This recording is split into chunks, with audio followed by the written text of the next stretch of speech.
नमस्कार दोस्तों, इस वाले वीडियो में हम लोग बात करने वाले हैं निफ्टी 50 के बारे में। निफ्टी 50 क्या है, उसमें टोटल कितने सेक्टर हैं, कितने स्टॉक हैं, कौन कौन से स्टॉक हैं, टॉप स्टॉक कौन कौन से हैं, निफ्टी का जो बेस डेट क्या है, लॉन्च डेट क्या है, कब निफ्टी आया था और उसमें किस किस तरीके की स्ट्रेटेजीज आप अपना सकते हैं बेहतर प्रॉफिट के लिए, based on option chain, based on support और resistance, based on candlestick pattern.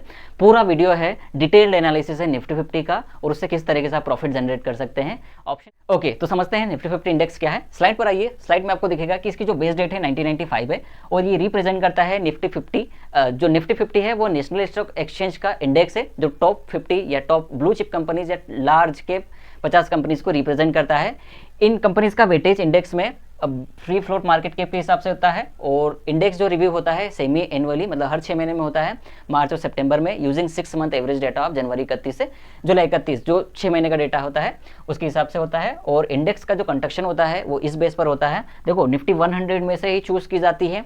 Index में जो भी कंपनी आती है या आएंगी वो एफएनओ में लिस्ट होनी चाहिए। हमारे 185 कंपनीज है जो एफएनओ में लिस्ट है, उसमें से ही, मतलब टॉप 100 में से, जैसे निफ्टी 100 में जो कंपनी होगी उसी में से जब रीबैलेंसिंग भी होती है तो उसी 100 में से कोई कंपनी उठ के आती है निफ्टी 50 में। और जो ट्रेडिंग फ्रिक्वेंसी होती है वो 100% होती है और एवरेज स्टॉक का जो एवरेज इम्पैक्ट कॉस्ट होता है 0.50 होता है या less than 90% of observation for portfolio of 10 crore. और top 50 stocks based on 6 month average free float market cap और वेटेज जो होता है वो फ्री फ्लोट के बेस पे होता है और रिव्यू जो होती है सेमी एनुअली होती है मार्च और सितंबर के बेस पे। ये पहली स्लाइड में हमने निफ्टी 50 पढ़ा। अब थोड़ी सी कैरेक्टरिस्टिक की बात करते हैं। 50 कंपनी है, जो मेथडोलॉजी है वो फ्री फ्लोट मार्केट कैप के हिसाब से है। बेस डेट इसका 3 नवंबर 1995 में है और लॉन्च डेट हुआ था अप्रैल 22 अप्रैल 1996 में लॉन्च हुआ था। बेस वैल्यू इसकी थी 1000 रुपये। जैसे जब शुरू हुआ था 1000 रुपये से शुरू हुआ था। कैलकुलेशन फ्रीक्वेंसी रियल टाइम है। इंडेक्स रियल टाइम चलता है, ऐसा नहीं कि सेटलमेंट प्राइस का बाद में होता है कि अभी 22,005 दिखा रहा है या 25,005 दिखा रहा है और शाम में आपको या नेक्स्ट डे आपको दिखा रहा है कि 25,100 इसका एवरेज प्राइस बना है। ऐसा नहीं, रियल टाइम चलता है, इसलिए इसकी फ्रीक्वेंसी रियल टाइम है। और हमने रीबैलेंसिंग की बात तो कर ली है। देखो, यहाँ पर थोड़ा सा कन्फ्यूजिंग डेटा है। अलग अलग चीज़ों पर गूगल पे या किसी की पर्टिकुलर वेबसाइट पे डेटा अलग तरीके से है। सिर्फ 13 सेक्टर को रिप्रेजेंट करता है। देख लो, आप यहाँ पर गिन लो, 1 2 3 4 5 6 7 8 9 10 11 12 13 ही सेक्टर है, अलग अलग वेटेज है।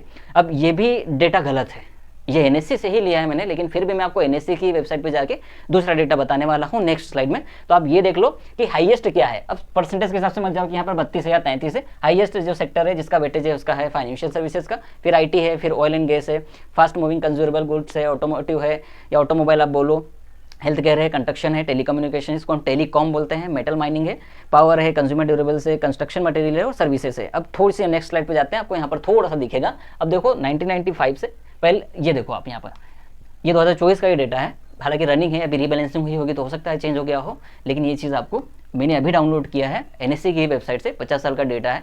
तो एक यहाँ पर इंपॉर्टेंट चीज़ है कि शुरुआत में 15 सेक्टर थे, उसके बाद फिर 14 सेक्टर होने लगे और अब यहाँ पर सिर्फ 13 सेक्टर बचे।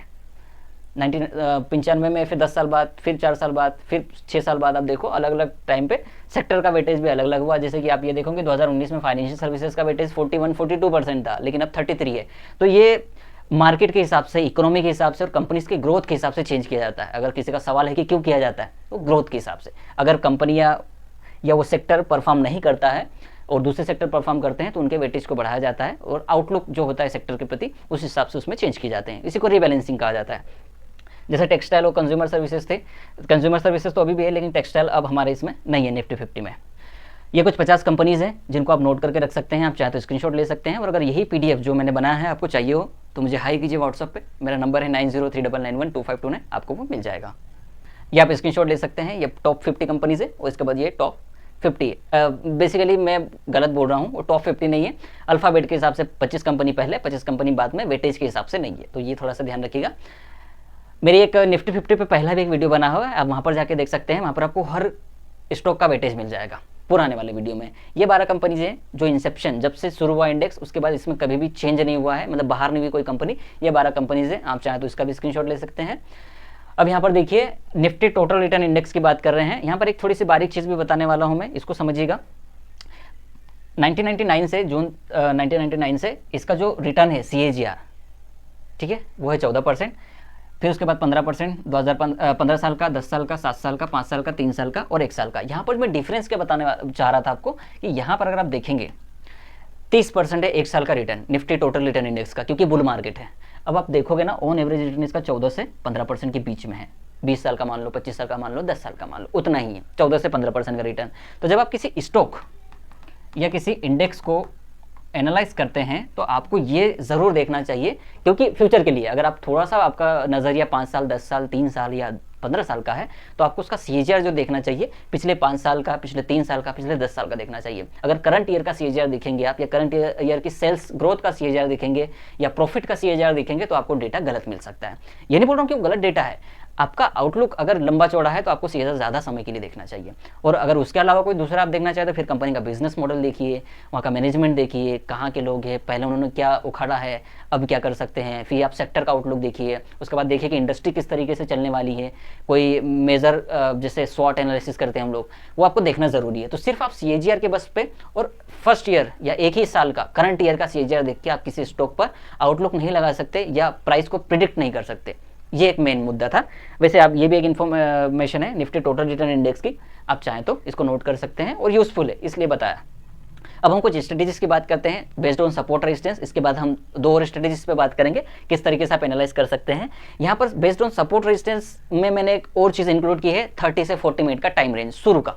मार्केट ओपनिंग से लेके 40 मिनट के बीच में आपको एक हाई या लो का रेंज टूटता है तो आप उसको बाय सेल कर सकते हैं। लेकिन थोड़ा सा इंपॉर्टेंट आता है, इस सिंपल सा ऐसा नहीं कि हाई लो टूटा तो बाय सेल किया। इंपॉर्टेंट चीज़ है, मान लीजिए ये मार्केट ओपन हुआ, 5 सितंबर की बात कर रहे हैं हम लोग, यहाँ पर ओपन हुआ और ये इसने लो बनाया आधे घंटे का, ठीक है। आप क्या बोलेंगे कि लो टूट गया तो आप सेल कर दीजिए, कीजिए, पर स्टॉप लॉस कहाँ लगाओगे, हाई पे तो नहीं लगाओगे ना, क्योंकि आप देखो कितना डिफरेंस है।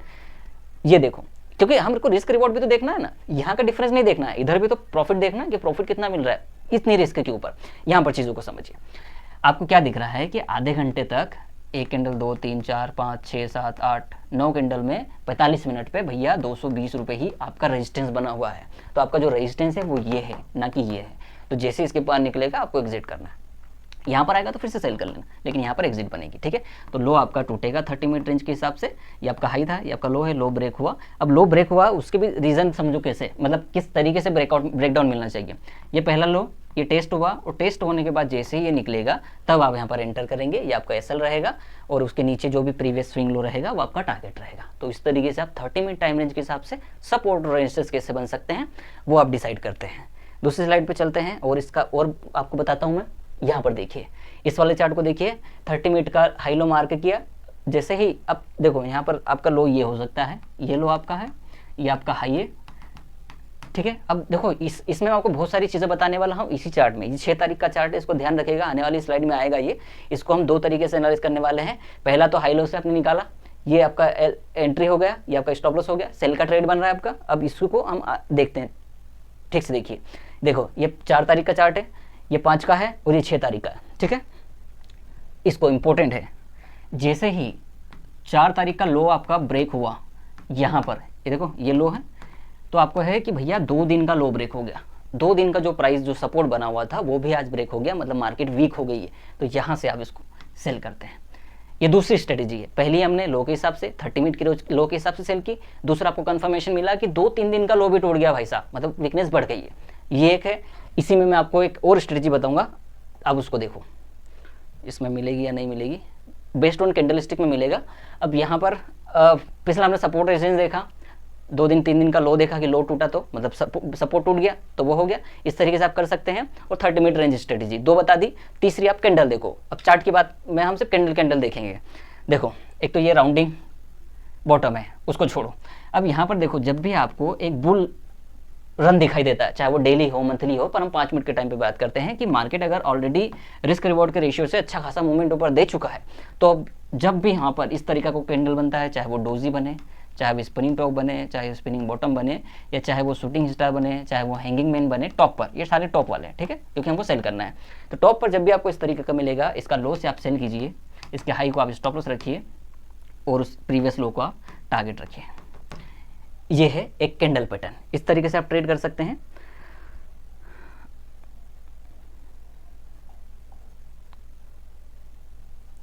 ये एक तरीका हुआ। दूसरा तरीका क्या है बाय करने का। देखो लो बना, बिल्कुल नीचे टॉप लो टू लो जा रहा है मार्केट, आपको दिख रहा है कि भैया इस वाले प्राइस पर ये, क्योंकि आप इसको ऑब्जर्व कर रहे हो काफ़ी टाइम से कि ये एक बॉक्स बना हुआ है, इस प्राइस पे भाई साहब सपोर्ट मिल रहा है। क्या ये प्राइस 240 रुपये, 240, 250, 230, 230 से 250 का लेवल है जहाँ पर बार बार सपोर्ट हो रहा है। अब क्या करना है आपको, आपको कहीं पर इस तरीके का कैंडल दिखना है। देखो इस कैंडल का लो निकल गया तो आपका स्टॉप लॉस हिट हो जाएगा यहाँ पर। अब ये भी आपको देखना है, इंपॉर्टेंट चीज़ है कि जैसे ये कैंडल का लो आपका ये कैंडल पर फॉर्म हुआ यहाँ पर कि नीचे से गया, ये कैंडल फॉर्म हुआ। अब इसके हाई को जैसे निकालेगा तब आपकी एंट्री होगी, इसका लो का स्टॉप लॉस लगेगा, तो स्टॉप लॉस आपका यहाँ पर लग गया है। अब और इंपॉर्टेंट चीज़, ये तो स्टॉप लॉस लग गया, आप बोलोगे स्टॉप लॉस आ गया। अब वापस से जाकर देखो ये वाला कैंडल फिर से फॉर्म हुआ, जैसे इसका हाई निकाला, इसका लो ये रहा, इसका लो आपका एसएल हो गया और आप देखो कि कितना शानदार मूवमेंट आपको मिला। तो ये बाय और सेल के लेवल सिर्फ 5 मिनट में 2 ट्रेड आपको मिल जाती है, आपका रिस्क रिवॉर्ड के हिसाब से काम हो जाता है, बढ़िया ट्रेड मिल गई। एक ये है, चलो और वापस से देखना है, यहाँ पर आकर देखो। अब यहाँ रिस्क रिवॉर्ड की बात कर रहा हूँ कि क्यों ट्रेड नहीं करना चाहिए। ये है bullish engulfing triangle, bullish engulfing candlestick pattern, ठीक है, सॉरी बेयरिश एंगल्फिंग है, क्योंकि यहाँ पर है ये ग्रीन कैंडल है, उसको रेड कैंडल ने ब्रेक किया, एंगल्फ किया, तो इसके लो से आपका एंट्री हो गया सेल साइड के लिए, हाई इसका आपका स्टॉप लॉस हो गया, ठीक है। 198 रुपये स्टॉप लॉस है, 178 आपकी एंट्री है, ज़्यादा नहीं 20 रुपये की बात है। ये देखो यहाँ से लो टूटा, ये आपका इधर जहाँ पर भी किसी भी लो पर आया, लेकिन आपको ये देखना है कि क्या आपका रिस्क रिवॉर्ड सही से बैठ रहा है कि नहीं बैठ रहा है, ये भी एक चीज़ है, वहाँ पर आपको देखना जरूरी है। जरूर नहीं कि इंगल्फिंग बन गया है तो आपको एंट्री लेनी है।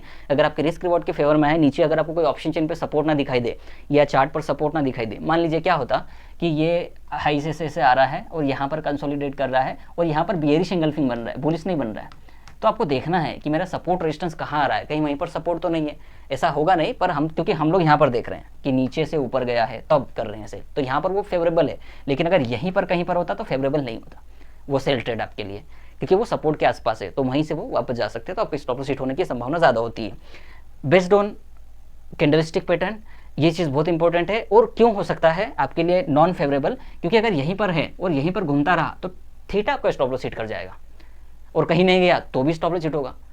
ये चीज़ है, तो 2 तरीके से आपको नुकसान हो सकता है, इसलिए आपको देखना है कि हमेशा टॉप पर कहीं मिले, टॉप पर। ये 2 चीज़ें हो गई। एक और है ये वाला, देखो आप, ये वाली चीज़ बता रहा था मैं, जो मैंने आपको बोला था कि याद रखना, थोड़ा सा पीछे जाना अगर आप भूल गए हो। मैंने कहा था कि 6 सितंबर का चार्ट आप याद रखना, जहाँ पर मैंने ये वाला बताया था कि ये पिछले दिन का लो टूटा था 4 सितंबर का।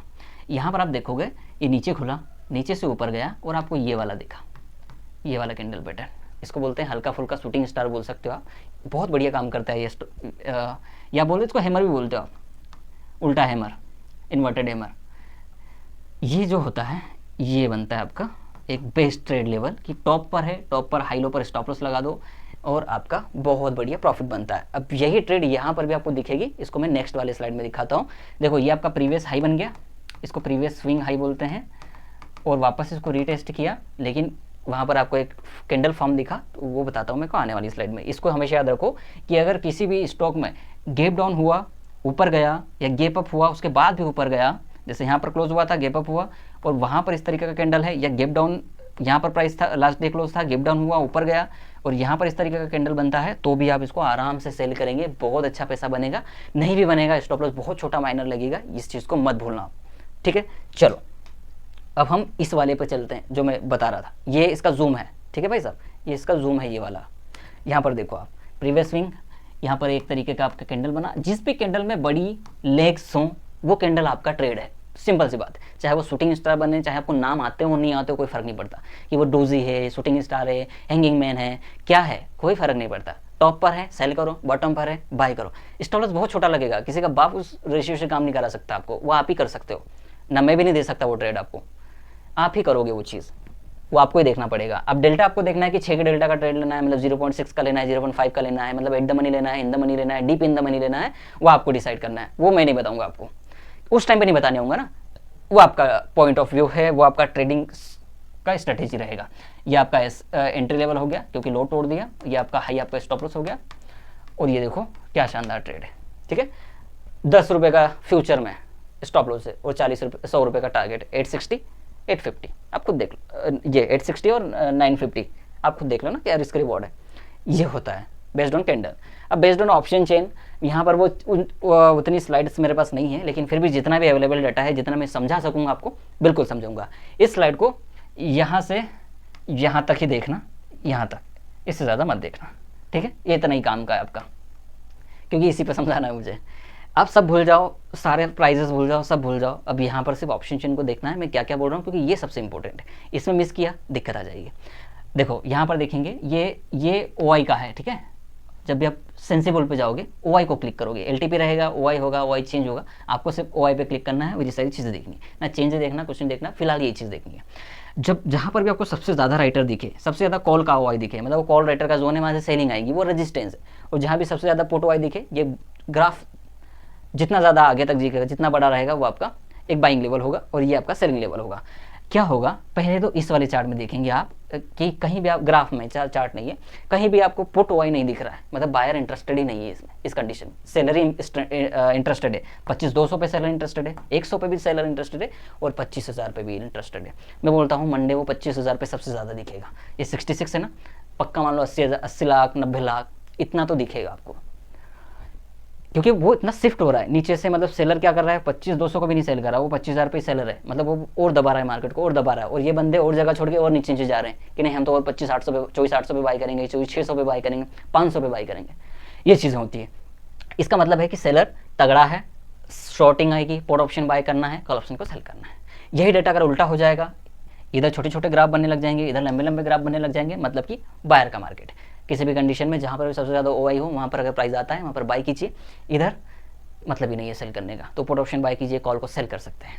अब मैं कुछ और इंपॉर्टेंट चीज़ बताने वाला हूँ जो यहाँ पर नहीं है, तो उसको ध्यान से देखिए आप प्लीज़। ये थोड़ा इंपॉर्टेंट है आपको, ठीक है। कॉल OI, पुट OI, ठीक है।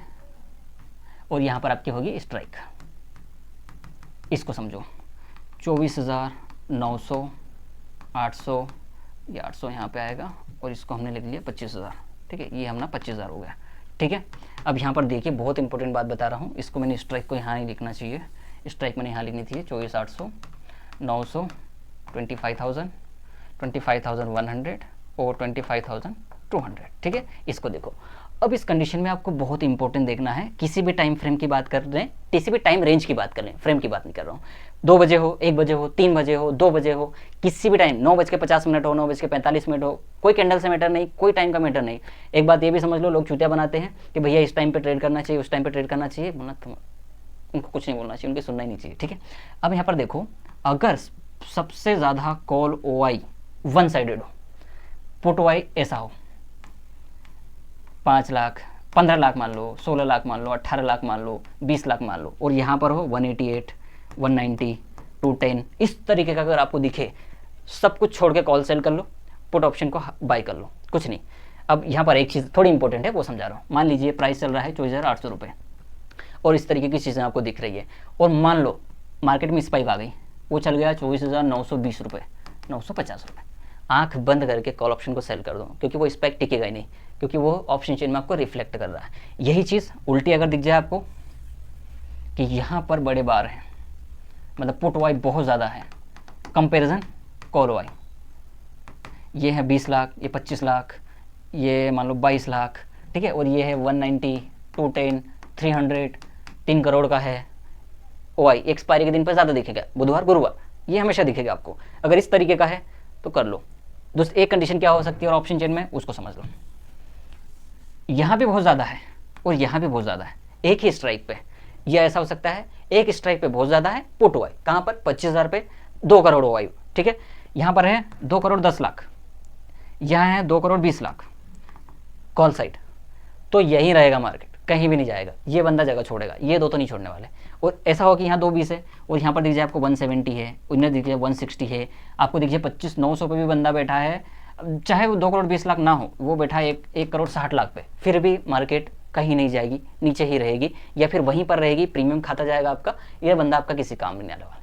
उल्टा इसी तरीके से हो कि 4 बार इधर ज़्यादा हो और 2 बार इधर ही हो, फिर भी बंदा यही जीतेगा, पुट वाला, ठीक है। या तो कॉल सेलर जीतेगा या पुट बायर जीतेगा, ये होगा। तो ये है ऑप्शन चेन के। इसमें PCR को आप हटा दो, मैंने PCR भी यूज़ करके देख लिया। आप कितनी, मेरे पास सारी स्टडीज़ पढ़ी हैं, आप चाहें तो मैं इनको PDF में कन्वर्ट करके देखता हूँ। मैंने एवरी डे, हर दिन 2 महीने से करके देख रहा हूँ। PCR का बहुत ज़्यादा प्रभाव नहीं पड़ता कि पुट कॉल रेशियो बढ़ रहा है। हालांकि आप ये बोलोगे कि पुट कॉल रेशियो तो तभी बढ़ेगा ना जब इधर उधर कुछ ना कुछ होगा, तो ऑप्शन चेन पर दिखेगा, पर बहुत ज़्यादा काम नहीं आता। तो काम में आता है, बहुत ज़्यादा नहीं आता कि एकदम एक्यूरेट ट्रेड मिल जाए, ऐसा नहीं होता। तो ये था निफ्टी 50 कि क्या है और निफ्टी 50 की सारी ट्रेडिंग स्ट्रेटजीज क्या क्या आप यूज़ कर सकते हो, किस बेस पे कर सकते हो, इतना ही हो सकता था भैया, इससे ज़्यादा कुछ नहीं है। इससे ज़्यादा कुछ बनेगा तो मैं बिल्कुल आपके साथ में शेयर करूँगा, लेकिन अभी तक तो इतना ही था। ज़्यादा से ज़्यादा इसको शेयर करो, वीडियो को लाइक करो, बढ़िया है, मेहनत की है, सब्सक्राइबर आनी चाहिए इस पर। चलिए, थैंक यू फॉर वॉचिंग।